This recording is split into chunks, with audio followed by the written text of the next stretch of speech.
Hi hello வாங்க, எப்படி இருக்கிறீங்க? நல்லா இருக்கிறீங்களா? இன்றைக்கி அஸ்வின் சீக்ரெட் சமையலில் நம்ம கேரட் எல்லாம் வச்சு ஒரு அரிசி இட்லி மாவு வச்சு நம்ம ஒரு குழி பணியாரம் செய்ய போகிறோங்க. குழியில் ஊற்றுற பணியாரம் குழி பணியாரம். அது எப்படி பண்ணுறது பார்க்கலாமா? பாருங்கள், ஒரே வானிலை வச்சுக்கோங்க, ஆயில் ஊற்றிக்கோங்க.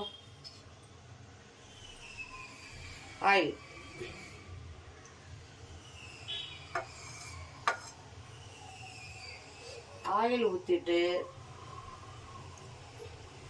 கொஞ்சம் கடுகு போட்டுக்கோங்க. கொஞ்சமாக கடுகு, கடலைப்பருப்பு, உளுத்தம்பருப்பு போட்டுக்கணும். பாருங்கள், கொஞ்சம் உளுத்தம்பருப்பு,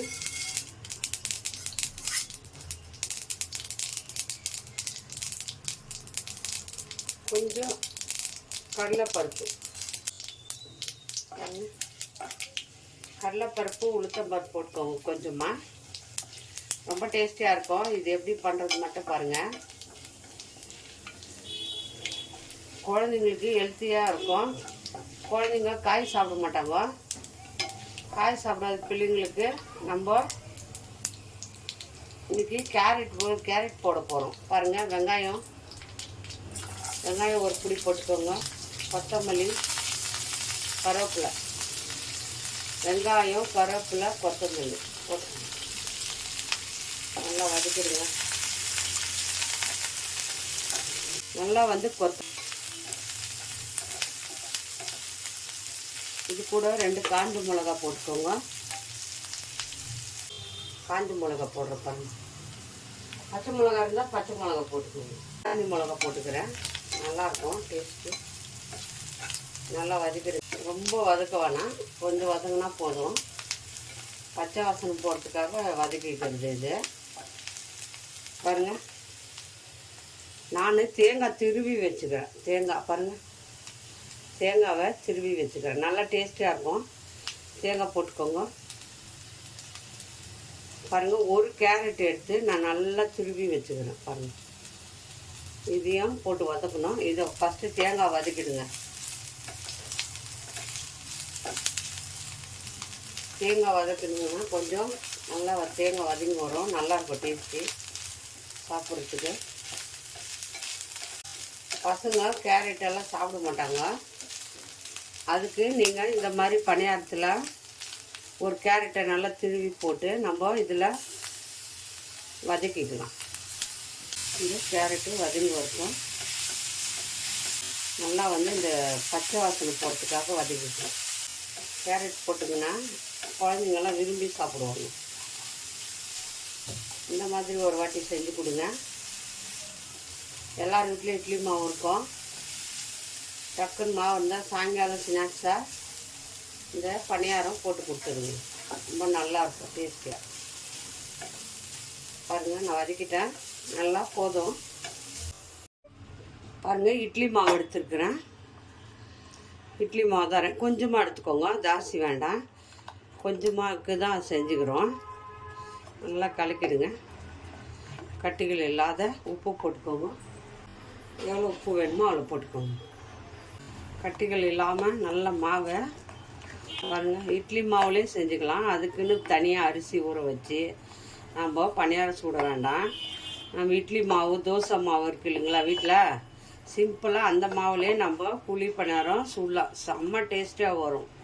நல்லா குண்டு குண்டாக. பாருங்கள், மாவு கலக்கிட்டேன்.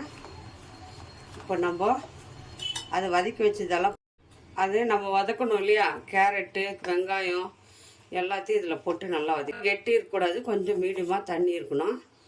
தண்ணி ஊற்றிக்கோங்க. ரொம்ப கெட்டியாக இருந்தால் நல்லா இருக்காது. கொஞ்சம் தண்ணி ஊற்றி இவ்வளோ இருந்தால் போதும். ஏன்னா ரொம்ப கெட்டியாக இருந்தால் சாப்பிட்டா வராது. பாருங்கள், இவ்வளோ கெட்டி இருந்தால் போதும்.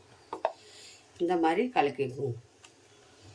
இந்த மாதிரி கலக்கி வச்சு இப்போது நம்ம பணியார சட்டி வச்சு பணியாரம் ஊற்றி பாருங்கள். ஒரு புளி பணியார சட்டி வச்சுக்கலாம். இதில் ஆயில் ஊற்றிக்கலாம்.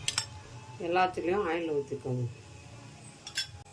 பாருங்கள், நல்லா எண்ணெய் ஊற்றிட்டு சூடாயிடுச்சு. இப்போது வைக்கிறாத அதில் அப்படியே கொஞ்சம் கொஞ்சமாக எடுத்து ஊற்றுங்க. பாதி தான் ஊற்றணும், முழுசாக ஊற்றாதுங்க. கலக்கி வச்சதை அப்படியே கொஞ்சம் கொஞ்சமாக ஊற்றுங்க. நிறைய ஊற்றுனுங்கன்னா மேலே பொங்கி வரும். இப்படி ஊற்றுங்க.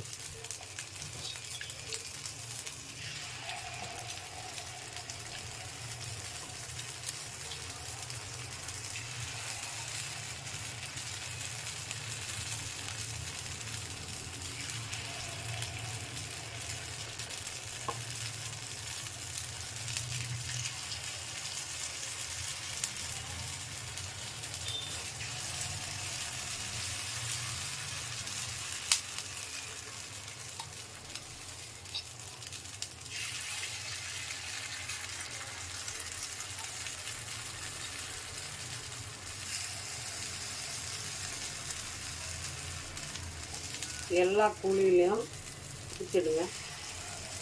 ஊற்றிட்டு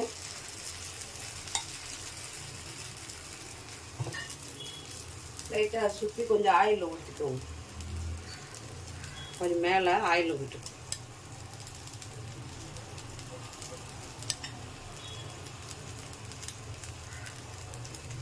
ஆயில் விட்டுட்டு ஒரு மூடி போட்டு மூடிடுங்க. மூடியை வச்சு க்ளோஸ் பண்ணு. அதே வெந்து வரட்டும். ஒரு 5 நிமிஷம் விட்டுருங்க. வெந்த பிறகு பாருங்கள், ஒரு 5 நிமிஷம் மூடிட்டு எடுத்துருங்க. பாருங்கள், இப்போது நம்ம அப்படியே திருப்பிக்கலாம்.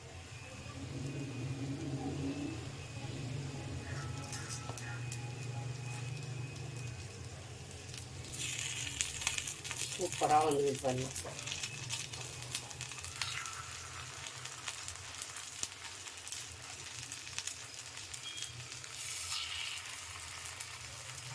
அதே மாதிரி எல்லாமே திருப்பிக்கணும்.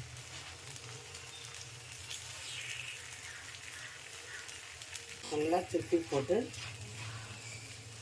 எல்லாத்தையும் ஒரு 5 நிமிஷம் விட்டுருங்க.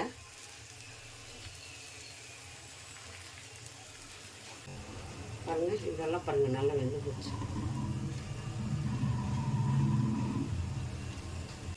இது ரொம்ப வெந்துடுச்சு.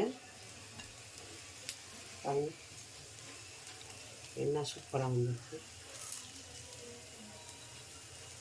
எல்லாத்தையும் அதே போல் இருக்கிற மாவு பாருங்கள், 2 கரண்டி மாவு தான் போட்டோம். அவ்வளோ வெந்திருக்கு, அது வந்திருக்குது. இன்னும் இருக்கிற மாவு ஊற்றிட்டு நான் பாருங்கள் எல்லா குழி பணியாரமும் செஞ்சாச்சு. இதுக்கு வந்து சட்னி இருந்தால் வச்சுக்கோங்க, சட்னி தொட்டு சாப்பிட்லாம். இல்லைன்னா அப்படியே கூட சாப்பிட்லாங்க. கேரட் போட்டுருக்கு இல்லையா, நல்லா சூப்பராக இருக்கும், அப்படியே சாப்பிட்லாம். பாருங்கள் எவ்வளோ சூப்பராக வந்துக்குது, எவ்வளோ கலர்ஃபுல்லாக இருக்குது பாருங்கள். கேரட் போட்டாலே பணியாரம் அப்படி இருக்கும் பாருங்கள். உள்ளே பாருங்கள் எப்படி வந்திருக்கு பாருங்கள், செம்ம டேஸ்ட்டாக வந்துக்குது. யார் யாருக்கு இது குழி பணியாரம் பிடிக்குமோ லைக் பண்ணுங்கள், ஷேர் பண்ணுங்கள், கமெண்ட் பண்ணுங்கள். மறக்காத அஸ்வினி சீக்ரெட்டை சப்ஸ்கிரைப் பண்ணுங்கள். நம்ம இன்னொரு டிஷ்ஷில் பார்ப்போம். பாய்.